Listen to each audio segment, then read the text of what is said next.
Hey everyone, my name is Tom Munns. I'm the executive director of the Idaho Ripple Effect, and I'm joined today by Wayne Hoffman, longtime political civic engagement extraordinaire expert that has left us some time ago. And I felt like with all of the things that where I've been and all the people that I met, and we now know that there's people that are no longer with us, people like Ralph Smead and Morris Clements and some of these other people that have really given a lot of their time and effort to the movement.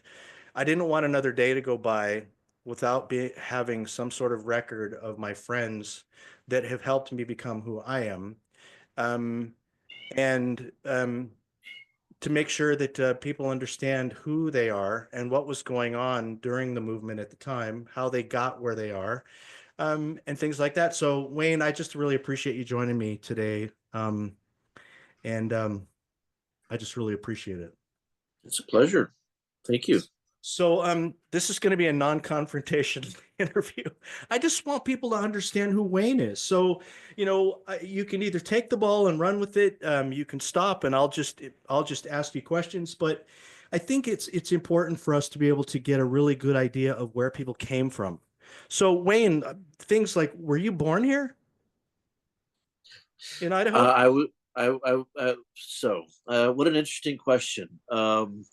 Only because I don't. I've decided that I don't really believe in the whole notion of where were you born, and then me blurting out some kind of a state based on imagined political boundaries. But So since people you can put asked you in a that box. question, I can say I was born in Florida in 1972. When I was a little kid, about 10 years old, my parents moved to Arkansas, took me there, where I went to school, high school, and college. And after college, moved to Idaho. So I moved to Idaho, the political boundaries we know we call Idaho, in 1995. And my kids were born in Idaho. My granddaughter was born in Idaho. I'm still legally an Idaho resident, Idaho taxpayer. I have my Idaho driver's license and my Idaho what do you call it? License tags, whatever, vehicle tags, all that other stuff. So I live and breathe Idaho, but I'm on the road traveling a great deal. So I don't really live anywhere. And I'm not really answering your question now. I'm expanding to other things, but You don't have uh, to. I live everywhere that I am. I'm wherever I am is where I live. Home is wherever I happen to be.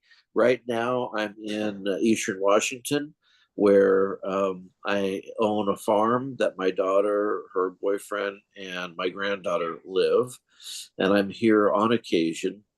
Other than that, I'm in my RV driving mostly through the Pacific Northwest. There's a retreat center in Southern California that I work at a lot. And so you might find me there, or you might find me working in Boise or in the North Idaho region. I'm just all over the place. Are you the one with the RV with your face plastered to the side of it so you're easy to find, or are you more harder to find? Are you harder to No, find? I like to be incognito. I don't like people to know that I'm there. But when I'm in Boise, people tend to know that I'm around Mhm. because I'll be usually in the downtown corridor. I'll park my RV in certain places in the downtown area, so you'll know that I'm there. I found other places to park that aren't in downtown Boise, and occasionally I'll be in Nampa or somewhere like that. Well, you're always welcome to park at my place too. Oh, We have thank you. I we love have it when people love. we have a 50 amp for you, but we're about 40 minutes from the state house, so it might be Yeah, a little difficult. I choose not to be at the state house very much, so it's okay. Yeah. And people think I live in an underground bunker, so I think you're pretty safe here. Okay, okay. Anyway, what kind of I know this is kind of a large question, but what kind of background did you come from? I mean, was your family political? Were they of a different political persuasion? Um, Yeah. My parents are lovely people. They're in their 80s, They live in Arkansas still. They have a farm on top of a mountain in very rural Arkansas. They are very left of center, very, very left of center. And we always had very interesting conversations when I was a kid. We talked about politics, still talk about politics all the time, talk about public policy. We used to watch 90 minutes of news programming when I was a child. So this is way back before cable news. We had a big old satellite dish in the backyard, and the satellite dish was pointed at a satellite that had armed services television on it. So the programming for essentially the armed services, and on that channel was they would have the all three network newscasts: ABC, NBC, CBS, and we watched every one of them, all of them.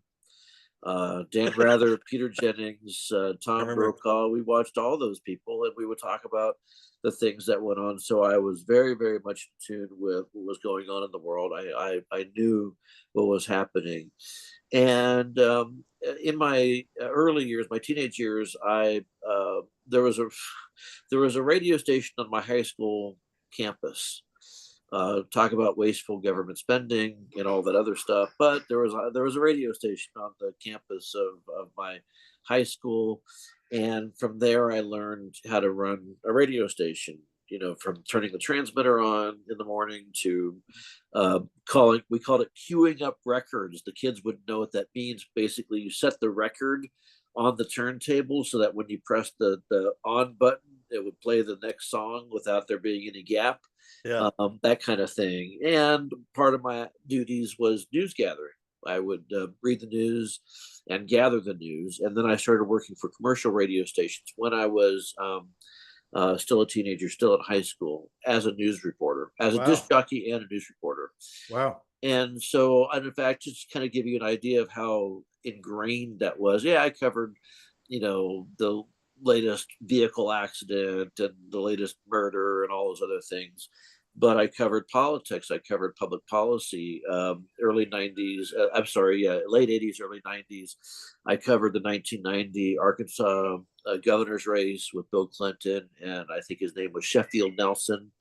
I skipped my I think it was my senior prom, if I remember correctly, so that I could cover the Democrat gubernatorial debate, that sort of thing. So I've been doing that for years and years and years, and then got a job as the news director of a radio station when I was a freshman in college, Wow. and was doing that for 5 years until they shut down the radio news operation, which sent me to Idaho, where I was a TV news producer in Twin Falls, and then a newspaper reporter in Burley and Nampa, and then Boise. So I think the people at this point, if we have any viewers, are going to ask, were you a Democrat? I mean, so you grew up with your parents did CBS, NBC, whatever. I mean, and not that it matters because people like to put each other in a box, and I'm not trying to do that. So you can deflect if you wish. But I mean, were you at that time when you were watching all of this, were you persuaded to follow along with your parents' ideology at the time? Yeah, I was. I voted for Bill Clinton for governor in 1990, and I voted for him for president in 1992. And the turn for me, because I really kind of considered myself an independent, which basically means I don't have any clue what I'm doing. And then in 1996, I want to say maybe 1997, as an independent voter and a reporter who considered myself to be unbiased, I get this call from a guy named Ralph Smead. Is this Wayne Hoffman? Well, yes, it is. Oh, you're the guy that's covering the city hall. I said, yeah. And you say that you're an unbiased. He had a really gravelly voice for Yeah, I that. remember. You say that you're non-biased, but your stories are terribly biased. And he said, I'll prove it to you. And if I can prove it to you, you can buy me lunch. This guy's very, very wealthy. He didn't need Right, for he me to is. buy him lunch, but he sent me over the fax machine I don't remember whether it was I Pencil or Ezra Taft Benson's Proper Role of Government, maybe both. Mhm. But I found it really interesting. And what I really found, it was then in that early 90s era, I realized that even back then, a lot of journalism, what we call unbiased journalism, was biased. It was tilted in favor of government because what would happen is somebody'd call you up and say, I have this problem with government. And then which government? Well, it's the city hall. City hall is making me do X, and I don't like it. And then you call city hall, and they'll say, "Oh no, Mr. Smith doesn't really know what he's talking about. Here's the way it really is," and then it's discounted. And most of, if you actually look at journalism before it became very, very left of center the way it is now for most outlets, their impartialness was based on the fact they interviewed both sides or the fact that they just kind of recounted whatever the government story was. So even back then, it was a real problem. And then in the early 2000s, about 2000, I think, we had a home daycare. So in addition to being in journalism, working at the time the Idaho Press Tribune in Nampa, and then later the Idaho Statesman, we had a home daycare where we interacted with government all the time. The fire department would come over, inspect the place. They tell you need a bigger window. You put a bigger window in, and then they come back the next year and they tell you the window's not big enough, but you put in the same size window they told you to. They tell you to move the fire alarms up closer to the ceiling, so you do that. And they come back the next year. They tell you to move them down. I mean, just crazy stuff. They told us to put lighted exit signs in our house so that the babies who were no older than 1 year old could see the lighted EXIT and crawl towards the exit in the event of a fire. I don't know. It was just stupid stuff. And you started to see how stupid government was. And I became very, very jaded. And I realized that government really didn't do what it said it was going to do. I wrote a very, very extensive, actually, an award winning piece of journalism in 1999 that was on the housing issues in Canyon County at the time. And there are all these different government programs for housing, and none of them really worked in any kind of meaningful way at all. Some of those stories in that expose of like 24 pages of articles, I kind of would regret today. But there was one that still resonates with me, which was called it's about the low income housing tax credit, which still exists. When you look at those buildings for low income housing, it's not really about that. They still do this. They'll build apartments. The developers will build apartments and they'll designate, a handful of them for low income, but it's not really for low income people. It's for sort of middle income people. But it's called low income housing tax credits, and the only people who benefit from it are the developers. So programs that government comes up with are usually not what they say they are. And then, so I did that. I covered state government. I covered local government when I was in Burley. I covered state government and state government in Burley as well, but usually from afar. I covered state government when I moved to Nampa in '97, and then continued covering state government until 2005 when I was working at the Idaho Statesman. And you saw how all these programs, all these promises that politicians made were either awful lies or absolute failures. Example after example, we could do a 5 hour podcast on all the examples I have. And I usually had a lot of liberty to write in that way. I wrote stories about government waste back before it was cool. I wrote stories about how the governor at the time, Kemp Thorne, would say that they were going to not spend money on anything they shouldn't spend money on because we were in the middle of a recession. And lo and behold, they spent tens of millions of dollars on cars and furniture and all these other things. And yeah, I was the guy. I was the only person that was writing about those things. So to answer your question, my philosophy really came from experience. It came from as a business person interacting with government, and then as a reporter watching all these things that government did that was just silly. But I have one more story that I'll tell that actually predates all of that. And it was when I was covering the elections in 1990. So it's November 1990, and I'm racing back. We didn't have cell phones. We didn't have, you know, uh, fancy ways of communicating with the office, the election results. We had to like literally drive from point A to point B, meaning from the election headquarters or from the county courthouse to the radio station to report what was going on. And I was driving 45 miles an hour in a 35 zone. And I got pulled over. And I remember being really, really angry. Not so much angry, that I broke the law, but I was angry that here you had a law that was entirely victimless. There's no victim Mhm, in driving 10 miles over the speed limit. No one got hurt. mhm. It wasted my time. It cost me, I think the ticket was like $80, which was a lot of money for me back at the time. And it prevented me from doing my job and took money out of my pocket at the same time. So I've always had baked into my system a belief in freedom, and that the idea that government exists for a reason, which is to protect God-given or constitutionally protected rights, and Mhm. that's it. Beyond that, everything else is superfluous. So stopping people for driving 10 miles over the speed limit or having a taillight out or expired tags or failing to renew your business license or all these other things that they get you for is it actually impacts humanity in a negative way. Yeah. And so I'm starting to forget the question, but you asked where how I got to be kind of who I am. It wasn't because of my parents; it was because of experiential data. I lived the interactions with government and saw it both as a reporter and as an individual and as a human being, got to see how bad it is, and it hasn't changed. It hasn't gotten any better.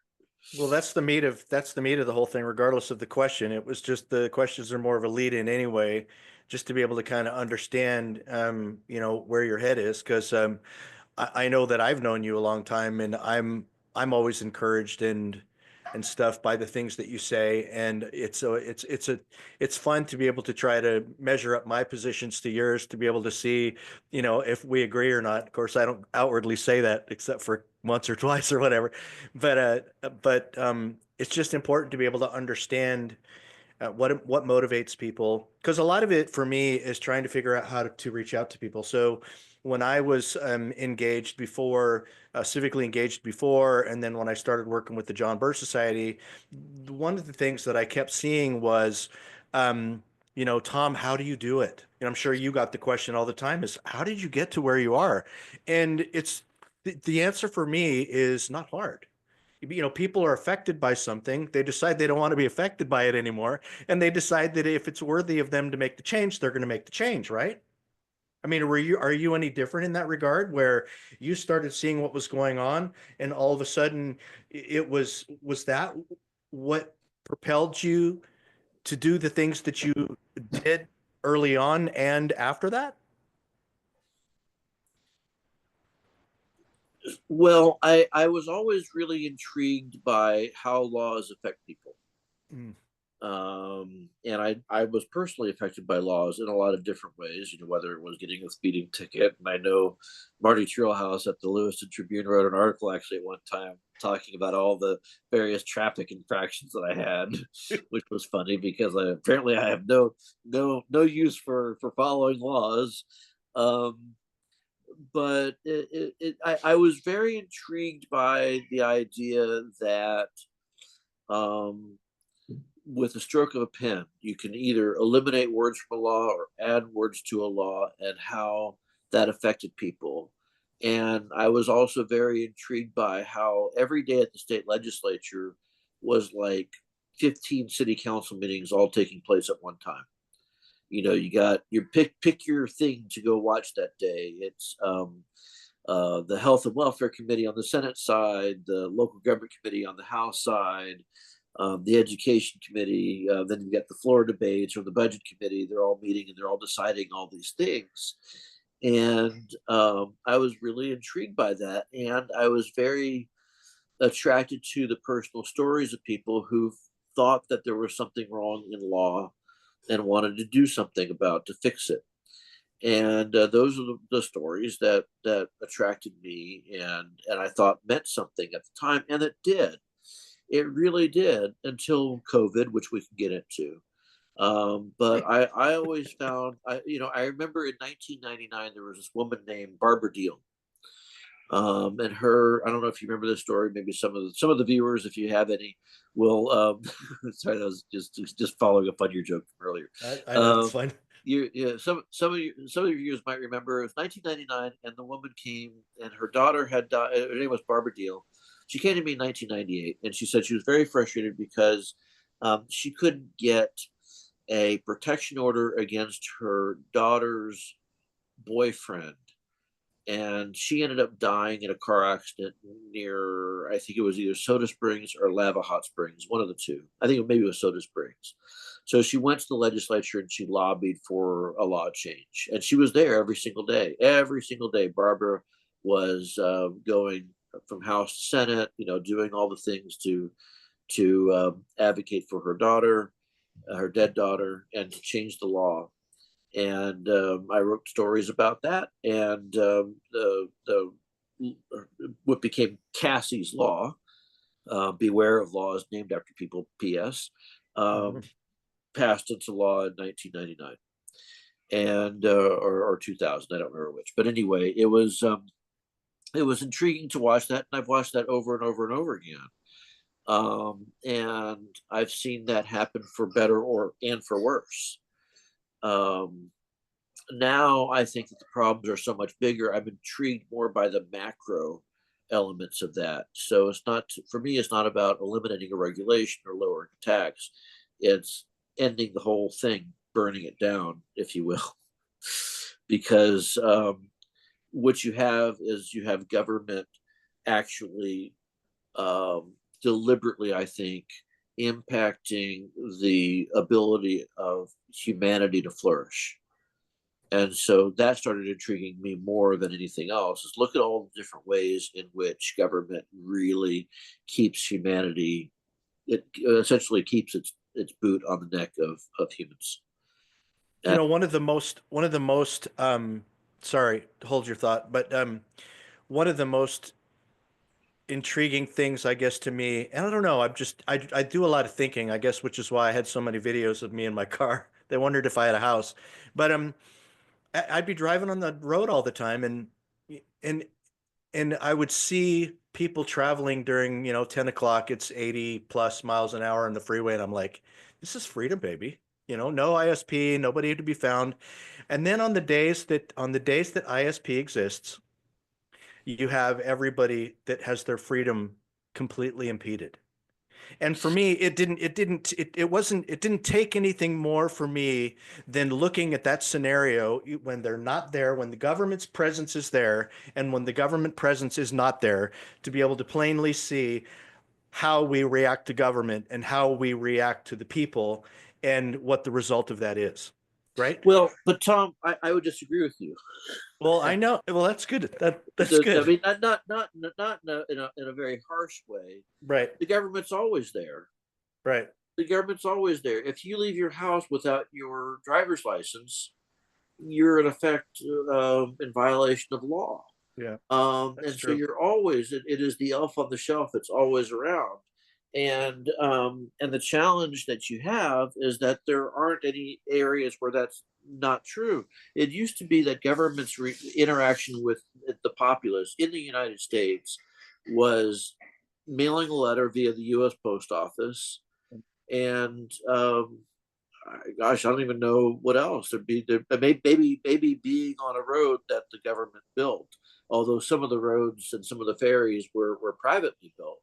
But now your interaction with government is every single day in every single way, all the time, 24/7.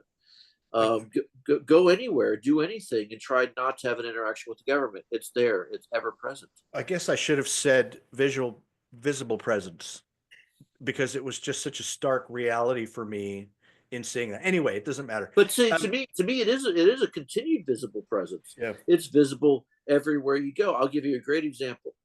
Go to the grocery store, which of course there's a lot of regulations in the grocery store, but I'm just going to focus on one that may not be obvious to you immediately. There's a guy behind the counter or a woman behind the counter, and they've got the 50-yard stare like they've been off to war. Why? because they're on a government welfare program where they go and get prescribed psychotropic drugs, Oh, right. antidepressants, anti-anxiety. That's every day. That's Yeah, it people that is. people are living that life in the millions, in the Yeah, millions. So to me, when I see it, it's very, very obvious, very yeah, visible yeah, what's happened to people, right. or working in jobs that they don't love. Why? Because when they were 12, the government school told them that they were supposed to go into a profession, and they ended up doing it, and they ended up going into college, usually a government-run college, but we call them public colleges, and got a degree there that was useless. Then ended up in a job they didn't love, and then ended up going and getting on antidepressants through the government program that supplies that to them, so that they can be moderately happy. I You're mean, gonna depress people, bro. well, I'm just saying, to me, what I'm saying is that there are entire systems Right. that have actually destroyed human flourishing, and so it's more visible and more apparent than it might be obvious to folks. So let's shift gears for a sec. So we were on this chronological, Yeah, yeah, yeah. Sorry. place where you were going. No, it's fine. I just sometimes I like to just go off and pick your brain. I would do this far more frequently if I had the opportunity because you're truly a wealth of information, and it's really really cool to be able to talk to people that have a solid, consistent worldview, um, where they can look at things through that lens, convey that message in a very clear way, because I'm learning that. But uh, and you're always the one that's there exercising your or teaching people about the principled approach that you have. So take us. So you've been everywhere. You're reporting the news. You're doing all these different things. Then you met Ralph Smead. God bless him. And then after some sort of time, the Idaho Freedom Foundation was born. Can you tell us about that? Yeah, yeah. Ralph and I became I would say close friends, but yeah, I would say we were very friendly. We talked to each other almost every day. Now I look back at it, I guess I had never used the phrase close friends to describe that relationship, but we were. We talked every single day at some point or other. And he would leave me messages. If I didn't pick up the phone, demand that I call him back. And we'd have dinner an awful lot, uh, usually several times a week, sometimes lunch. We saw each other every Sunday for quite a period of time. And I left journalism in 2005 and worked for the State Department of Agriculture and the State Department of Education. Worst jobs that I ever held for a lot of reasons. Again, like I said, I know government because I know it inside and out. I've been there. I Yeah. worked for a member of Congress. I worked in the federal government, and so I know that whole shtick. After the member of Congress was Bill Sally. I worked for Bill Sally for one I term. remember Bill. I was his communications director. I like to say that I communicated him out of a job, which was fantastic. And I decided after he lost that I wasn't going to go back to journalism, and I wasn't going to go back and work for an agency, and I wasn't going to go work for a member of Congress. I wanted to work for principals. And Ralph called. This was November 2008, and we had lunch in Nampa at it's the whatever the restaurant was called at the time by the Shiloh Inn. I don't remember the name of it. They'd changed names so many times. So many times. Yep. But he and Morris Clements were there, Ah, yes. and so we were there having lunch, and they said, "You ought to start a state think tank." This was, by the way, this was after Ralph and Morris argued for 20 minutes about whether Ralph should wear a hat in the restaurant, or maybe it was Morris should wear a hat. I don't remember. It was weird. But anyway, great guys, lovely men who were dear friends of mine. And they said you should start a state think tank, and I didn't really know what that meant, honestly. Um, as it turns out, there was a group called the State Policy Network, is a group called the State Policy Network, and they had worked to create free market think tanks or help set up free market think tanks in each of the states since Reagan. However, there was one state where there was not a free market think tank, and that was Idaho. And so I was like, that sounds interesting. I guess I could do that. I have to raise some money and it would be kind of cool. And I thought that I agreed that there was a need for it because everyone looked at Idaho and said, Idaho's such a red state, and so therefore it doesn't need anybody to provide free market think tankery. And I knew that was not true, and so I agreed to go do that. There was a woman named Heather Lauer that was interested, kind of coincidentally, in setting up a think tank at the same time, but she was busy doing other things, and so we met, and that meeting culminated in the formation of the Idaho Freedom Foundation at the end of 2008, right after my work at the congressional office ended. And the rest is history. We started the Freedom Foundation. It started out as an organization that everyone kind of made fun of and sort of ignored and didn't really think much of. And we produced policy papers, we produced research, we produced a report on government waste, and everybody said, "There's no The way you're pork going to find." report. Yeah, and they said, "You're not going to find any waste. This is Idaho," which is really interesting. People told me that they actually said, "You'll not find any public any waste." And we worked with Citizens Against Government Waste, which is a Washington D.C. group, and they were shocked. I produced a 68-page report, and they said they'd never produced a report that was that big before. And then the next year, I think the report was like 180 pages long, something like that. Yeah. And again, it sort of shows you that this notion, oh, it's Idaho, it's so much different. There's no way the Republicans run it.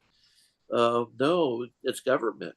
Doesn't matter who's running it. There's going to be waste, and waste there was. So we sort of got our reputation from that, and then the really big, I think, foundational change came in 2013 when we launched the Idaho Freedom Index, and that changed everything. And soon we were considered the most influential public policy organization in the state, which was never my intention. I never sought that.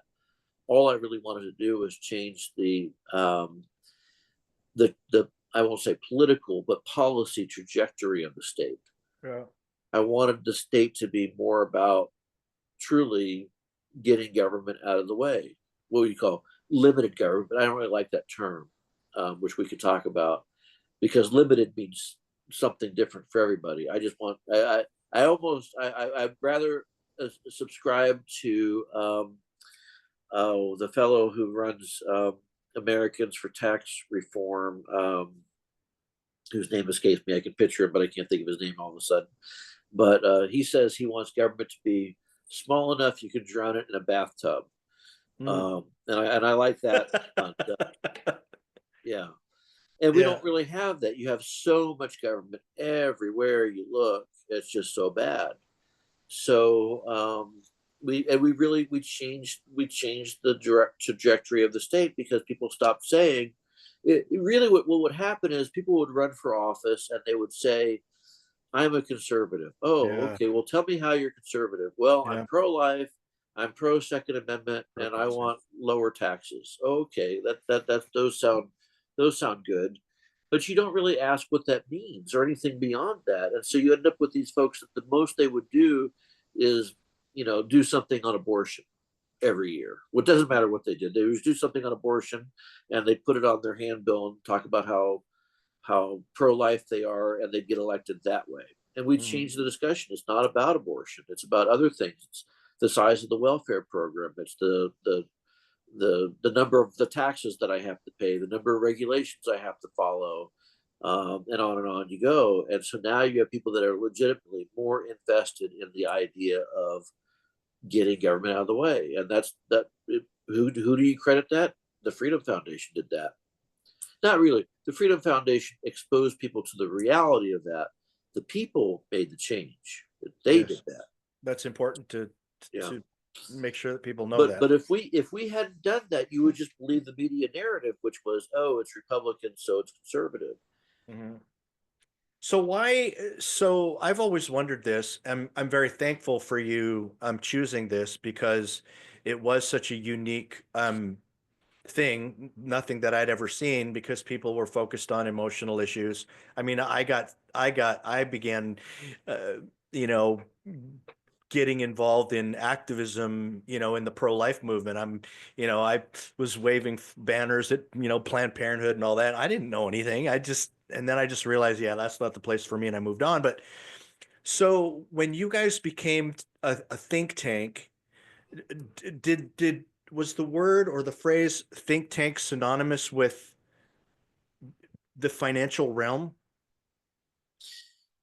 Well, so think tanks, there are think tanks all over the country. I mean, so think about the Heritage Foundation, the Cato Institute, uh, the Brookings Institute from on the left, the Mhm. Urban Institute also on the left. I mean, so they deal with all kinds of different things. They might deal with fiscal matters. They might deal with social issues. So, for example, the Heritage Foundation skirts both those. They do fiscal issues and social issues. We stayed in the fiscal realm. We didn't deal with abortion. I didn't feel Mhm. like that was an issue that was for us. We dealt with regulatory and tax issues and just the idea, the notion of what it means to be a free human being. And with the excluding abortion, which becomes complicated, we could talk about that. But we thought that those issues were severely underaddressed, and they were. They Mhm. were severely underaddressed. So it was a great place. It was a blue ocean, if you will, as compared to a red ocean where there's a lot of blood in the water because all the sharks are eating each other. Now, this was a blue ocean. There was no one out there. There was no one talking about the size and the scope of government, the regulatory aspect. Until we got there, an agency showed up. My cat's going to show up here in just a second. Okay. An agency showed up with an idea and it passed. Didn't matter. The agency said that it was the right thing to do. By golly, the legislature would pass it. Then when we showed up and we had some kind of a measure for whether it was more government or less government, there was a chance that the legislation would not pass. So we thought that was the place to go. So to answer your question, I wouldn't call it necessarily just fiscal. I would call it just focused on the notion of the proper role of government. Do you think that you ran into hatred and animosity come to mind, but maybe those words are too harsh. Maybe were you met with the kind of resistance in the beginning that you were around the time that you left? Because for me, when I think of the Idaho Freedom Foundation, the reputation was exemplary. I mean, it was just it. Everybody loved it. Everybody loved it. Those that knew about it really loved it. They loved the idea of, the pork report and the things that you guys were doing, exposing, you know, um, fiscal inconsistencies or, wasteful spending and things like that. But it seemed like later on, and you don't have to address this if you want, it just seems like either you guys became so effective later on, or there was some sort of shift from your original position that really started to make people mad. I mean, one of the questions think I had told you in a previous conversation, one of the biggest questions I got was, Tom, what do you think about IFF? And so, did it deviate from your original plan at the time, if you want to address that or not, or just address like whether there was the hatred and animosity early on, like there was later on? The only real deviation that occurred because we stuck to the principles in the Freedom Index. Mhm. So we always looked at a bill and we said, does it do these things? And it doesn't matter whether you love the program. Does it For do sure. these things? And if you rate the bill accordingly, and if you rate all three or 400 bills that get introduced or are considered in committee and considered on the floor, then you would get a fair rendering of what legislators are actually doing and what the legislation that's being considered does. That never changed at all, ever. So if a bill, here's an example. A bill raised the fee for snowmobiles, and the person who runs the Snowmobile Association in the state called me and was very upset because we rated it negatively. And she said, "But this is a great program, and snowmobilers need it, and they use the money to groom the trails and do other things. I don't even know." And I said, doesn't matter. It doesn't matter how great the program is or how much you love the program. Every fee increase is a negative. Mhm. We never say, oh, but the intention behind this bill is wonderful, and so therefore we're going to score it differently. It didn't matter. If you Mhm. want to grow government, doesn't matter if it's because you're going to save all the dolphins in the water or all the birds in the sky or make babies grow smarter and healthier and cuter. Doesn't matter. It's still a negative. Does not matter. So the reason did not matter. We stuck to those principles. The only thing that changed for me was after COVID.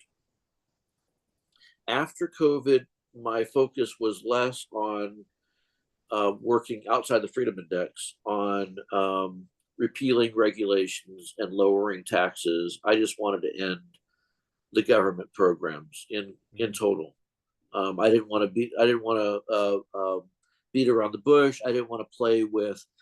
Should we put work requirements on Medicaid because that's what they're doing in the legislature now, and I know it's very popular, but it's stupid. Mhm. No, can we change this one program to be more like this, or do this other thing to make it more like that? Why don't you just get rid of it? How can you be consistent if you say, yeah, we can like put lipstick on this pig and be against pork? You know, Yeah. if you're against pork, then putting lipstick on it and then make cooking it up as bacon doesn't change that it's bacon. It's still bacon. Right. That's Well, a weird metaphor, but I think one of the things that's really, really important that that people understand is, people will ask me about the Freedom Foundation, or, what my thoughts of it are. And, I will often talk about the work that you guys have done and how long you've done it. And of course, I always tell people I know you because I feel like I do. Um, and I have an appreciation for what you do. But one of the things I think that isn't really well known is people are more interested in the number, the overall numbers of the legislators rather than looking into the words. And so, one of the things that I had recognized early on when I was going through the Freedom Index is you have a metric. You have a metric. It's like, does it do this? And it's clearly on the website. Does it do this? Does it do this? Does it do this? Does it do this? And does it do this? Well, you can like it or not. But the question, the deal is you have a private organization that is all about trying to expose, corruption, wasteful spending, trying to be able to increase the number, the overall position of the elected officials to help them do better things. And people are so focused on the numbers, they're not even focused on the metric. yes, and that is a thing that I wish I could change, but unfortunately, that's not something that I've talked about it a lot. And somebody will call me up and say, "You rated this bill incorrectly," and I'll say, and by the way, I've always said, and I still say, with regard to the Freedom Foundation today, you rate, I don't know, it's a large number of bills now. It's like 500 bills. I don't even know because now you're doing both policy bills and budget bills. So you're rating all these bills. So, but let's just say 400. I hold open the idea that you'll get some number of bills wrong, that a policy person will look at a bill, analyze it, and be completely 100% wrong. And so I encourage people to call me up and say, if you see something that's wrong, then tell me. Yeah. But you have to read the analysis. You can't say you rated this thing negatively, and I don't like that it's negative. Okay, well, is the I don't rating? like that you gave me an F. Did you read the analysis? Yeah. And if the answer is no, then I say go read the analysis and tell me where you think it's wrong. Yeah. And you can't come back then and say, well, I don't like the analysis because you rated my bill negatively because this program is really great. Is it an accurate analysis? Does it create a new government program? Yes or no? Oh, yeah, but it's a good program. Doesn't matter. Still a -1. Mhm. That's how that works. But people would call up and some people would call up and they would legitimately say, your rating is wrong. And I'd look at it and go, you're right. It is wrong. I agree with you. We'll change it because I was the Or- final arbiter on that.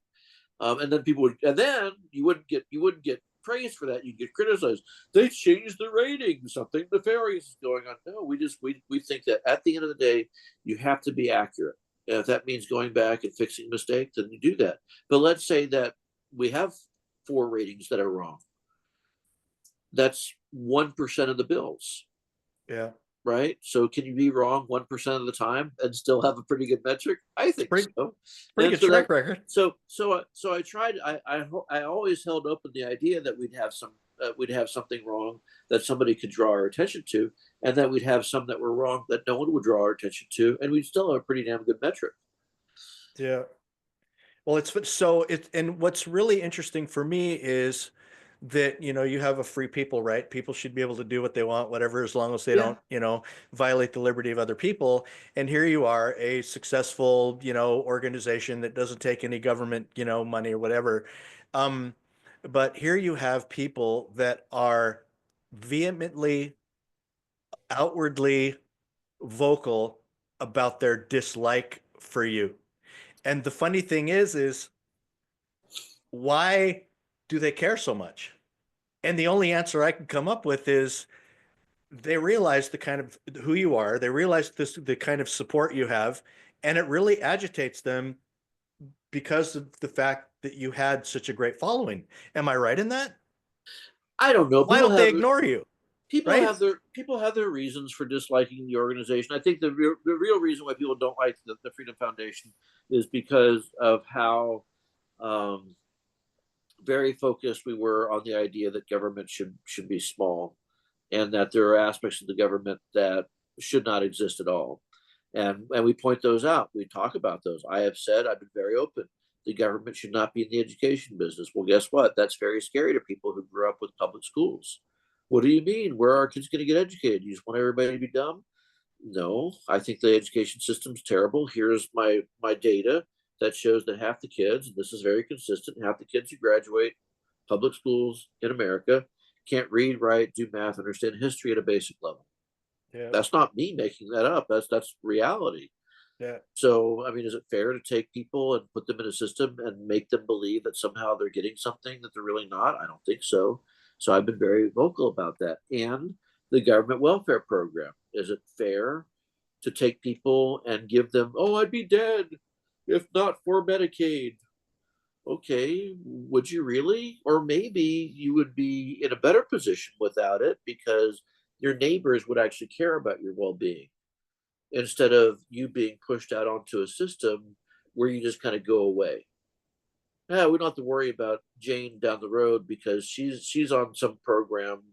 They got her, and then she's medicated the rest of her life, and the medications are causing all kinds of harm in her system. But she's quietly suffering, so it's okay as long as as long as she shuts up about her needs, then we're good. And people and that kind of thinking scares you. So you do have people though that can't imagine a world a different way, and so they say things like, "Without my program, I would be dead," or "Without this, I would have had this other bad result. I wouldn't have a house. I wouldn't have food." And I get that, but what I'm trying to say is, I care about you and I truly love you, and I want something good to happen for you. And the only way that's going to happen is if we get rid of these nasty programs that are keeping you down and keeping your kids down. I had a personal experience. Maybe you were aware of it, maybe you weren't. But so when I had my stroke a couple of years ago, and I wasn't making enough to be able to afford health, any sort of Blue Cross or anything, and so I was just riding the lightning. And so I wake up after talking to Representative Matt Shea, by the way. I have a joke with him saying it was his fault, but it really wasn't. Um, but we were in a conversation, and after the conversation, I hit the floor. And one of the cool things is that I could have said, Wayne, without government assistance, I'm going to lose everything. I'm going to lose my house. I'm going to lose all of that. And you could say, well, would you really? Well, the illusion is that I would, right? If you can't afford an astronomical bill, how are you going to pay for it? Well, I was lucky enough at the time to be pretty active and, being on the radio and stuff like that. And there was a call for a GoFundMe page. And to my own humility and my continual thanks, they did a call out for people to help me financially. And most people don't know this, but we got so many checks in the mail that my wife and I we just hit our knees. We just couldn't believe what was happening. And by the grace of God, I believe, and the goodness of my fellow Idahoans, volunteerism kicked in, and they literally paid my entire medical bill. So what was the moral of that story? Well, the moral of the story is just because if you think that something catastrophic is going to happen, that catastrophic thing might happen, but it might not be all as bad as you think. Because I still didn't lose my house. I didn't still lose my wife. I didn't lose anything. As a matter of fact, I actually gained tremendous hope in humanity, realizing that if people like you and they want to be able to support you, they will out of the goodness of their heart. They don't need to be forced by the government to do it. So I hope The, that the was in line with what you're saying. I don't yeah, know if it was or not. the moral of the story is there is a better system, Yeah. and we've had that better system, and actually that better system um, uh, is what makes us human. So when we create government programs, we take away that piece of our humanity. So I always ask the people, and including socialists, and try this with your socialist friends sometime. When you pay your taxes, and that money goes to homeless shelters or food programs or medical welfare, whatever, what's the feeling? Close your eyes and feel in here. What is the feeling you have in here when you do that? And if they're honest with you, they'll tell you that there is no feeling because it's transitory. You don't even know it because if you did, you would feel it every single time you went to the grocery store and bought food, and 6 cents on the dollar came out and went to the government. Did you feel anything then? No. When you paid your taxes, and the money came out of your paycheck, did you feel something? No. When you paid your taxes as a self-employed person, you just wrote a check to the government. Was there warmth? It was like, oh my gosh, I'm writing this check to $10,392, state of Idaho, federal government, whatever it is. Did you feel something in here? And was it really warm? And the answer is always, if they're honest, no. Now let's try it again. Close your eyes. Imagine that there's a homeless person on the street, and you see them, they see you, and you hand them $5, or you take them over to the homeless shelter to get help. What's the feeling in here? What is the feeling? You feel good. There's something about that. It's beautiful. Yeah. And now you're also investing in their outcome. You know their name. Hey, how's Dave doing? I brought him over here a couple weeks ago. Oh yeah, he's doing better. There he is. He's in the kitchen cooking because you helped him. What's the feeling? You feel good. He feels good. It's part of the human experience. The human experience that has been taken away from us Mm-hmm. by the government, by these programs. So all that is perfectly capable of happening. You can do it. I mean, whether it's you're doing a fundraiser for the LA fire victims, or the person who had a stroke, or the person who's homeless on the street, or somebody in your church, or whatever it may be, we can do those things. It could be your neighbor. It could be your son or daughter. It can be a grandparent. It doesn't matter. But that is the stuff of humanity, what we were made to do. But when you create those programs, that goes away. And so Well, and I think that's the lesson. The lesson is that we have the capacity to do that. We used to do that. It made America great. It made other civilizations around the world great. Until you take that away, and then you're not so great. You're just cogs in the machine designed to serve the government infrastructure and justify their existence, and nothing more. It's not about Medicaid. Is not about serving the people and making them better. It's about keeping them on pharmaceuticals. It's about keeping businesses from having to pay healthcare expenses for their employees. It's about making politicians the most important figures in people's lives instead of their neighbors. That's what it's about. Well, and I think that last example sort of exemplifies who you are and what you do. And that's the one thing that when I've been traveling the state, I wanted people to know about you. I wanted them to know about that simple thing. The way that you can operate in the political realm, in your as a think tank, but have the underlying feeling at the same time, regardless of all of the resistance that you might get and all the misunderstanding, is your ability is all based on helping people understand how to best care for people, and that the answer is never the government. And if I have that wrong, please tell me. But that was beautiful, man. Thank you. So Thank you. I really appreciate it. Well, as we're up on 6, so it's been an hour, man. I want to stay in touch with you no matter what if I Well, can. wait, you were going to ask me what I'm doing now, but now you're not going to? No, I Or is will. that Yeah, okay? I can go on for about 15 minutes. So Okay. go ahead. So I left the Freedom Foundation at the beginning of 2004, so just 2004, 2024, um, just a little more than a year ago. And basically, after COVID prompted me to seek answers that I thought that I couldn't get from anything else except for from plants, from ancestral medicines in the Amazon, for reasons that I could go into and make this to a longer discussion. But I worked with a plant medicine called ayahuasca in 2020 and used that to ask more questions and more questions and more questions and work with other plants and other sacred ancestral medicines.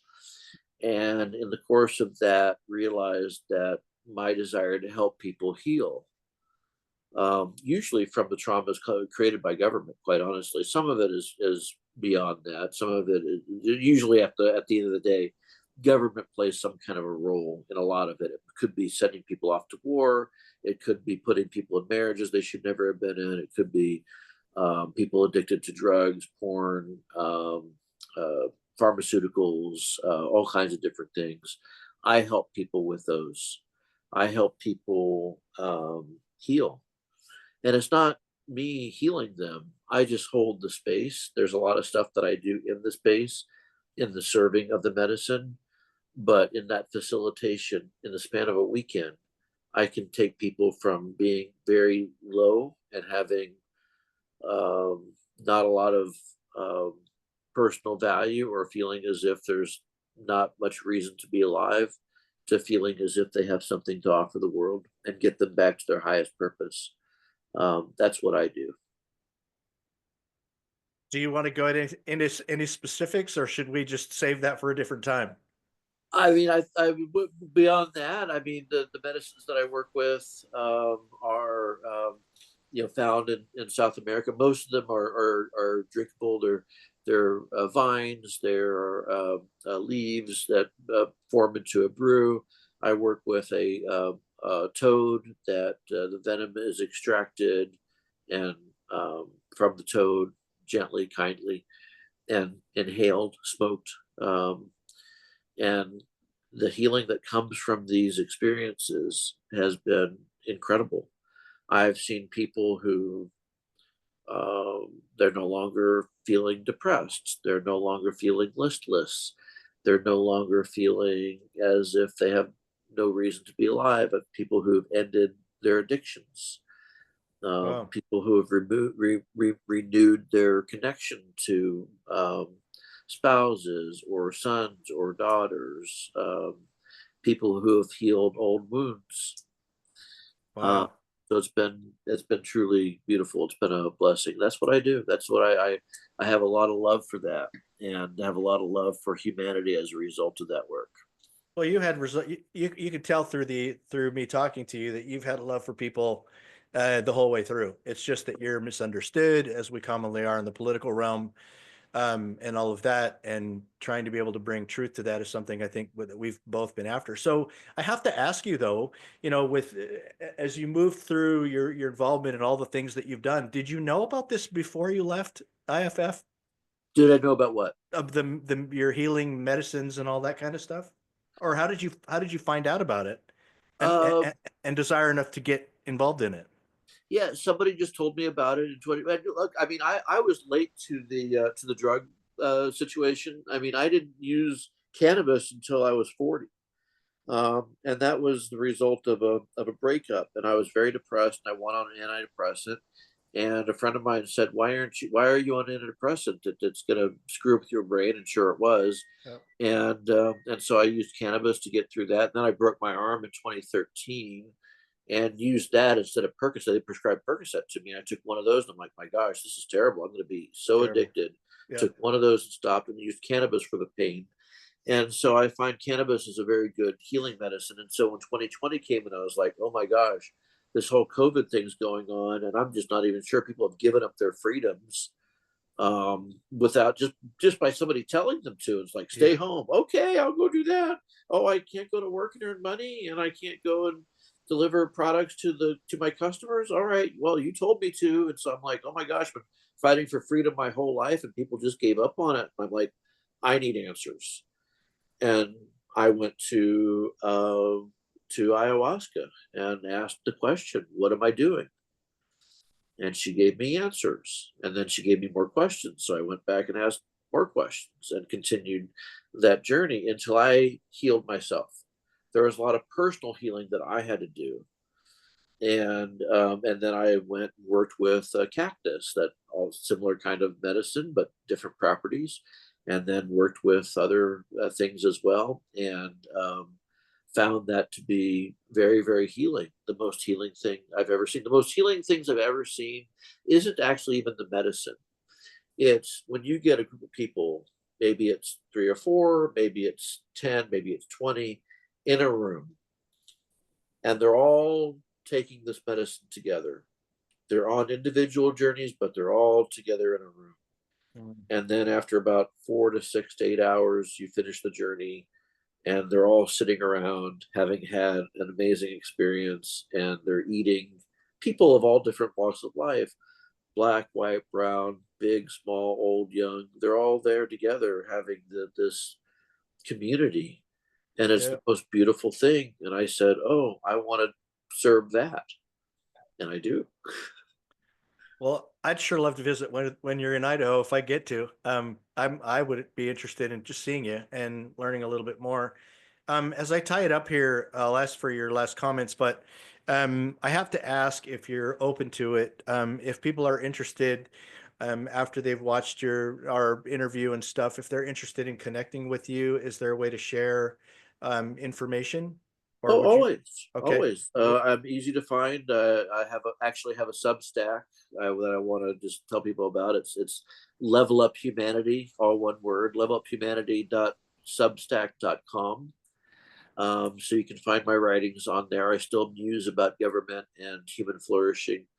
And then my website is Atman Rising, ATMAN rising.org. And then you can email me, wayne.hoffman@gmail.com. Awesome, man. Well, I have to tell you, like I did when I first when we started this thing, is I really appreciate your contributions. I appreciate your friendship. I appreciate you sharing your journey. And I'm hoping that other people in watching this will consider their own, um, and understand some of the things that are more important, and other than voting Republican. so, so, Wayne, I hope we get to visit again. I really appreciate you being with me. And do you have any last comments you'd like to make before we let this thing go? I mean, the only thing that I would say is I feel extraordinarily blessed to have so many friends. I still, it's interesting when you leave politics, you really find out who your friends are. They're the folks who still Yes. call you. Yes. And My it's phone never rings. but the I have built family. I have created places of family in my medicine circles, and I have people from the political world who are coming to me who have joined that family. And it's the most lovely thing. It is so beautiful where you get to see people who, for what they really are, and not just the legislation they propose and the bills they pass and the things they sign into law, but who they really are, who we really are, all one, connected through earth, through source, God, through love. That's Yeah. what we are. That's who we are. That's what we're about. Amen. And, Well, and thanks, Wayne. and the fact that we could share an hour together doing that, you and me, and whoever watches this, Yeah. is the greatest gift of all. Thanks, brother. I appreciate it. Awesome. Well, hopefully we get to talk to you again soon. Yeah. All right. Take care. All right. See you later, everybody. Thanks.